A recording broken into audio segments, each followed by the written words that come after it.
எம்ஜிஆர் ஆட்சி மீண்டும் ஆள வேண்டும். இல்ல இப்ப எம்ஜிஆர் ஆட்சினா இப்ப என்ன கேள்வி வந்துருச்சுன்னா, அதிமுக ஆட்சி வந்துச்சுன்னா அது எம்ஜிஆர் ஆட்சியா இருக்குமா, இல்ல தமிழக வெற்றி கழகம் ஆட்சி வந்துச்சுன்னா அவங்க ஆட்சி எம்ஜிஆர் ஆட்சியா இருக்குமா அப்படிங்கிற ஒரு நேரேஷன் அவர் ஃபிக்ஸ் பண்ணிட்டாரு. அப்படி எல்லாம் அப்படின்னு விஜய் சொல்றாரு. இல்ல சார், 2K கிட்ஸ் உங்களுக்கு நல்லா தெரியும்.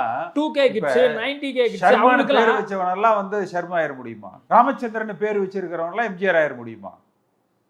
என்ன பேசுறீங்க நீங்க? சும்மா விஜய் ஒரு கூட்டத்துல அப்படி சொன்னதுனால வந்து மக்களுக்கு வேறுபடுத்தி பார்க்க தெரியாதா?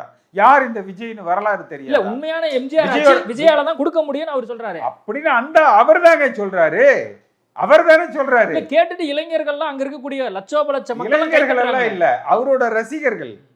இதெல்லாம் படத்துல ஒரு சீன்ல டயலாக் இன்னொரு கூட சொன்னாரு, நீங்க கவனிச்சிருப்பீங்க. இல்ல என்ன அவர் சொல்றாருன்னா, நாங்க வந்து கட்சி ஆரம்பிச்சு ஒவ்வொரு வீட்டுக்குள்ளேயும் போல ஆல்ரெடி வீட்டுல இருக்காங்க, அதுக்கப்புறம் தான் நாங்க கட்சி ஆரம்பிச்சிருக்கோங்கிறாரு.